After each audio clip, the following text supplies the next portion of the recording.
ସରକାରଙ୍କ ଯୋଜନା ମାଳମାଳ ହେଲେ ଏଥିରୁ ବଞ୍ଚିତ ବିଧବା ବୀଣା ପାଣି। ତ ଭଲ ଭାବେ ଦେଖନ୍ତୁ ଏ ଦୃଶ୍ୟକୁ। ସତରେ ଯେମିତି ସରକାରଙ୍କ ଯୋଜନା ସାତ ସପନ ପାଲଟି ଯାଇଛି। ହଁ ଆଜ୍ଞା, ଆମେ କହୁଛୁ ମାହାଙ୍ଗା ବ୍ଲକ କୁସୁପୁର ପଞ୍ଚାୟତ ବାକ୍ସରପୁର ଦଳିତ ସାହିର ବୀଣାପାଣିଙ୍କ କଥା। କୁଟୁମ୍ବ କହିଲେ 4 ଜଣ, ବୀଣାପାଣି ଓ 3 ଝିଅ। ଭଲ ଘର ଖଣ୍ଡେ ନାହିଁ। ସ୍ୱାମୀ ବଞ୍ଚିଥିବା ବେଳେ ମାଗି ଯାଚି ଘର ପାଖରେ ଭଲ ମନ୍ଦିରଟିଏ ଗଢ଼ିଛନ୍ତି। ହେଲେ ସ୍ୱାମୀ ଚାଲିଗଲା ପରେ ପରିବାର ଏବେ ଅସହାୟ ହୋଇପଡ଼ିଛି। 3 ପିଲାଙ୍କୁ ନେଇ ବଞ୍ଚିବା କଷ୍ଟ ହୋଇପଡ଼ିଛି ପରିବାରର। ବୀଣାପାଣିଙ୍କ ଘରକୁ ଦେଖିଲେ ଆଖିରେ ଲୁହ ଶୁଖିବନି।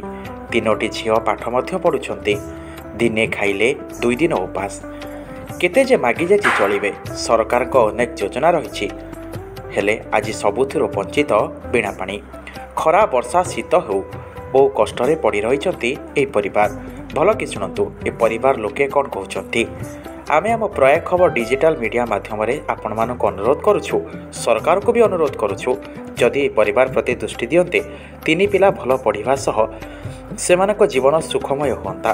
ତତ୍ସହିତ ଯଦି କେହି ଶ୍ରଦ୍ଧେୟ ବ୍ୟକ୍ତି ଏହି ଦୁଃଖୀ ପରିବାରକୁ କିଛି ସାହାଯ୍ୟ କରନ୍ତେ ସେମାନଙ୍କର କିଛିଟା କଷ୍ଟ ବି ଦୂର ହୁଅନ୍ତା। ମୋ ନାଁ ହେଉଛି ବୀଣାପାଣି ଜେନା, ଘର ବାକ୍ସରପୁର। ସ୍ୱାମୀ ନାଁ କରୁଣାକର ଜେନା। 2 ବର୍ଷ ହେଲା ମୋ ସ୍ୱାମୀ ଚାଲିଗଲେଣି। 3ଟି ଝିଅ ବହୁତ ଦୁଃଖ କଷ୍ଟରେ ଏଇ ଚାଉଳ ଗୁଣ୍ଡା ପାଉଛି, ବିଧବା ଭତ୍ତାଟି ପାଉଛି। 3ଟି ଝିଅକୁ ବହୁତ ଦୁଃଖ କଷ୍ଟରେ ରଖିଛି, କିନ୍ତୁ ମୋର ବାସ ବି ନାହିଁ। ଆଉ ମୁଁ ଦିନେ ଖାଇଲେ ମୋ ଦିନେ ଉପାସ। ମୋ ଛୁଆ ପିନ୍ଧିବାକୁ ବି ଖଣ୍ଡେ କନା ନାହିଁ। ଏମିତିକି ମୋ ଛୁଆ ପାଠ ପଢ଼ୁଛନ୍ତି, ଖାତା ନାହିଁ, ପେନ୍ ନାହିଁ। ମୁଁ ସରକାର ତରଫରୁ କିଛି ସାହାଯ୍ୟ ମାଗୁଛି, ଘର ଖଣ୍ଡେ କରିଦିଅନ୍ତୁ, ପିଲାଟା କେମିତି ପାଠ ପଢ଼ିବେ ସେଇ ଗୋଟାକୁ ମୁଁ ଖୋଜୁଛି। ନା ମୁଁ ପଢ଼ିଛି ଜୟନ୍ତ ସ୍କୁଲ ଚାଁପଳରେ। କ'ଣ ବୋଉଙ୍କୁ ବହୁତ କଷ୍ଟରେ ଚଳାଉଛନ୍ତି। ଆଉ ପେନ୍ ଦେଖିବାକୁ ନାହିଁ, ପେନ୍ ଯଦି ଅଛି ଖାତା ନାହିଁ, ଖାତା ଯଦି ଅଛି ପେନ୍ ନାହିଁ, ଭାରି ହଇରାଣ ହେଉଛୁ। ଡ୍ରେସ୍ ପତ୍ର ନାହିଁ, ଆଜି ଯଦି ପିନ୍ଧୁଛୁ କାଲି ଗାଧଉନୁ। ଭଙ୍ଗା ଖଟ ପରେ ଶୋଉଛୁ। ମୁଁ ଜାଣିଛି ଠାକୁରଙ୍କ ଦୟାରେ ଆମ ଘର ଗୋଟେ ହେଇଯାଉ।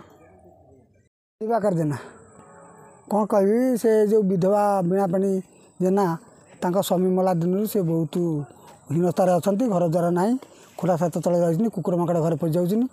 ଆଉ ଦିନେ ଖାଇଲେ ଦିନ ନାହିଁ, ଏଇଭଳିଆ ହିସାବରେ ରହିଛନ୍ତି।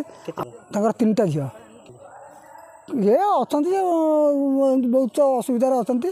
ଆଉ ଦିନେ ଖାଇଲେ 2 ଦିନ ନାହିଁ, ଏଇଭଳିଆ। ଗାଁବାସୀ ଲୋକ ସରକାରଙ୍କ ପାଖରେ ଯଦି ଅନୁରୋଧ କରୁଛୁ, ତାଙ୍କୁ ଗୋଟେ ଘର ଗୋଟେ ଦେଲେ ଆଉ ସିଏ ସେ ଘର ଛାତ ତଳେ ରହିବେ। ହେଲେ ଯାହା ହଉ ସିଏ ନ ଖାଆନ୍ତୁ, ସିଏ ସେଇ ହିସାବରେ ସେ ଘରେ ରହିବେ। ମାହାଙ୍ଗାରୁ ଅନୁପମା ନାୟକଙ୍କ ରିପୋର୍ଟ, ପ୍ରୟାଗ ଖବର।